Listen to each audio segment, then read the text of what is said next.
Good morning students. 12वीं वाले बच्चे, सिद्धि हिंदी विद्यालय के इस ऑनलाइन क्लासेस में आपका हार्दिक स्वागत है। अब बच्चों, हमारा ये जो लेसन है, हमारा ये जो पाठ चल रहा है बाजार दर्शन, जिसके रचयिता है जैनेन्द्र कुमार और साहित्य प्रकार है उसका निबंध।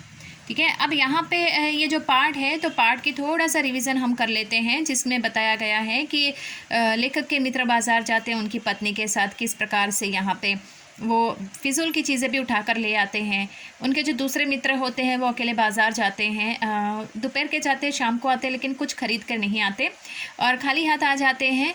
फिर यहाँ पे कहते हैं कि मुझे तो बहुत सारी पूरे ही बाज़ार में जितनी वस्तु थी वो सब लेनी थी, लेकिन नहीं ले पाया, इसके लिए मैं खाली हाथ चला आया। इसके साथ साथ लेखक ने यहाँ पे बताया कि जैसे कि बाज़ार एक जादू की तरह है जो हमारे ऊपर चलता है। जैसे कि जो चुंबक होता है वो लोहे को आकर्षित करता है, बाज़ार भी ऐसे ही मनुष्य को आकर्षित करता है। लेकिन इसके पीछे ये जो आकर्षित करने का ये जो जादू है वो थोड़ा अलग प्रकार का है, क्योंकि जब तक हमारा मन खाली रहेगा और जेब भरी हुई रहेगी तब तक वो हमें आकर्षित करेगा, लेकिन जब हमारी जेब खाली होगी और मन भरा हुआ होगा तब वो हमें आकर्षित नहीं करेगा। तो यहाँ पे ये बाज़ार का प्रभाव थोड़ा अलग प्रकार का है। अब यहाँ पे हमने देखा था कि बाज़ार का एक सीधा जो जादू होता है उसके जकड़ से बचने के लिए इंसान का मन भरा हुआ होना बहुत ज़रूरी होता है। कहने का तात्पर्य उदाहरण के रूप में लेखक ने ये बताया है कि जैसे कि गर्मी के मौसम में बाहर जाते हैं तो लू यानी गर्म हवा लगने की संभावना रहती है, लेकिन अगर पानी पीकर बाहर जाएंगे तो इससे क्या मतलब शरीर में पानी की मात्रा बनी रहती है, इसकी वजह से ये लू यानी कि गर्म हवा हमें छू नहीं पाती है। तो बाज़ार में जाते समय भी अगर मन हमारा खाली ना हो, लेकिन मन से हमें संतुष्ट हो कि मेरे पास बहुत सारी चीज़ें हैं और मुझे सिर्फ वही चीज़ें लेने के लिए बाज़ार जाना है जिसकी मुझे आवश्यकता है, तो बस हम वही चीज़ लेकर घर पर लौट आएंगे। तो यहाँ तक करीबन हमने देखा था। अब यहाँ से थोड़ा आगे बढ़ते हैं। अंतिम जो 2 लाइनें हैं इस पन्ने की वो बाकी है। यहाँ एक अंतर चिन्ह लेना बहुत ज़रूरी है। मन खाली नहीं रहना चाहिए, इसका मतलब यह नहीं है कि वह मन बंद रहना चाहिए। जो बंद हो जाए वह शून्य हो जाएगा। शून्य होने का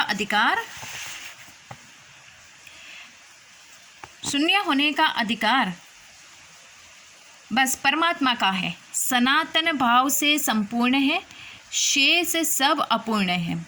इससे मन बंद नहीं रह सकता। सब इच्छाओं का निरोध कर लोगे यह झूठ है, और अगर इच्छा निरोध तप्तः का ऐसा ही नकारात्मक अर्थ हो तो वह तप झूठ है। वैसे जैसे तप की राह रेगिस्तान को जाती होगी, मोक्ष की राह वह नहीं है। ठाठ देखकर मन को बंद कर रखना जड़ता है। लोभ का वह जितना नहीं है कि जहाँ लोभ होता है, यानी मन में वहाँ नकार हो, यह तो लोभ की ही जीत है और आदमी की हार। आँख अपनी फोड़ डाली तब लोभनीय के दर्शन से बचे तो क्या हुआ?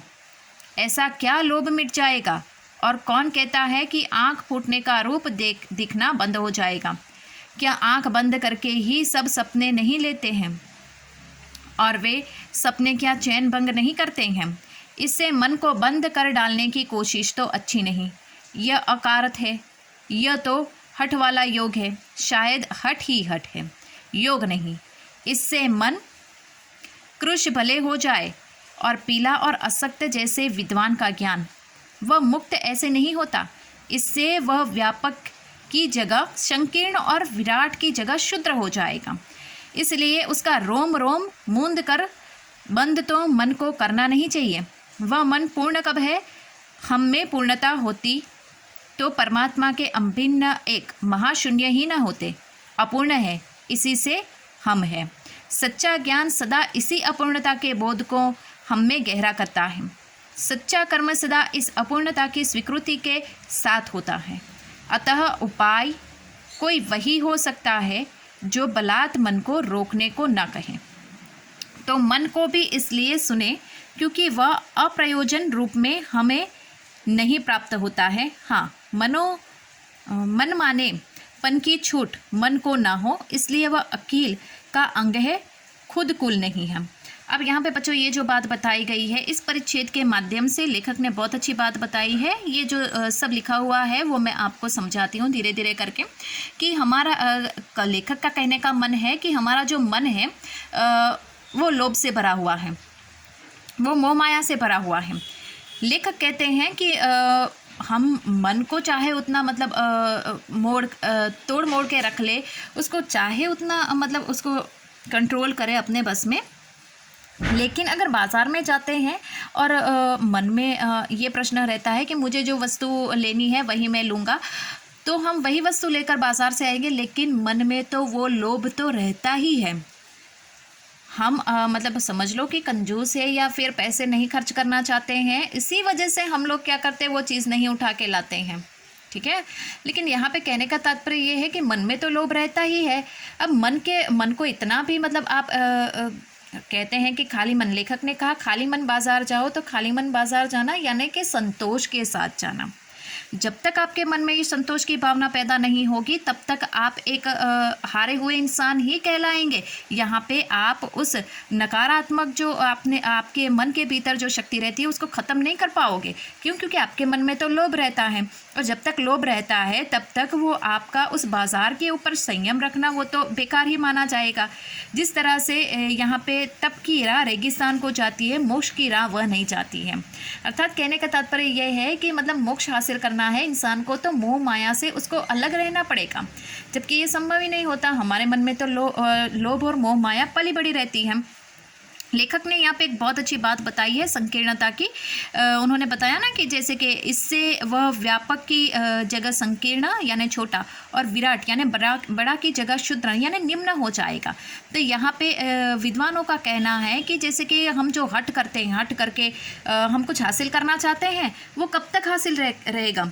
मन को भी हम पकड़ के रखेंगे, कब तक मन को पकड़ के रखेंगे, जब तक हमें धैर्य रहेगा तब तक। लेकिन एक दिन वो लोभ के कारण तो हमारे हाथ से फिसल ही जाएगा, अर्थात बाजार को हम खरीद के घर में ही लेकर आएंगे। लेकिन जब तक आप अपने मन में संतोष की भावना नहीं रखोगे, ये जो हट है आप छोड़ोगे नहीं कि मुझे ये भी नहीं खरीदना, फिर बहुत हट करोगे, संयम रखोगे, फिर वो उठा के लेकर आते हो। लेकिन जब तक आपके मन में संतोष की भावना पैदा नहीं होगी तब तक ये सब बेकार माना जाएगा। मन से हमेशा ये संतोष रखना है बच्चों की जैसे कि मेरे पास जो भी है, जितना भी है उसमें मैं खुश हूँ। जितनी भी चीज़ें आपको खरीदनी है उतनी ज़रूरत की चीज़ें ही खरीदा करें, उससे ज़्यादा चीज़ें ना खरीदें। ऐसा किसका कहना है यहाँ पे? लेखक का। इसके लिए उन्होंने कहा कि हमारे मन में ये जो लोभ है, मोह माया है, वो ख़त्म होगी तभी हम परमात्मा के एक अभिन्न अंग मतलब एक हिस्सा बन पाएंगे, वरना हम ये परमात्मा को कभी समझ ही नहीं पाएंगे। क्यों? क्योंकि हमारा मन तो ये प्रयोजन जो सिद्ध करना है ना, ये खरीदना, वो करना, ये करना, ऐसा करना, यहाँ जाना, वहाँ जाना, बहुत सारी हमारी इच्छाएं होती है और इच्छाएं कभी मरती नहीं है। एक इच्छा पूरी नहीं हुई तो दूसरी पैदा हो जाती है और दूसरी ख़त्म नहीं होती, वहाँ पे तीसरी, चौथी, पाँचवीं हो जाती। तो इस तरह से इच्छाओं के ऊपर इच्छाएं बढ़ती चली जाती हैं। तो बाज़ार का भी बिल्कुल उसी प्रकार से है।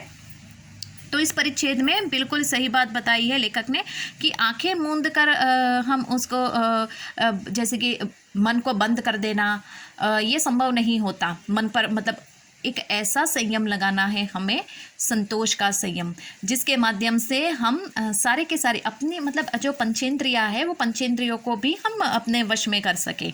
और जो इंसान पंचेंद्रियों को वश में करता है वो इंसान बहुत ही अपने जीवन में एक कहते हैं ना एक साधु संत बनना। तो साधु संत बनना यानी पंचेंद्रियों पर यहाँ पे काबू पाना।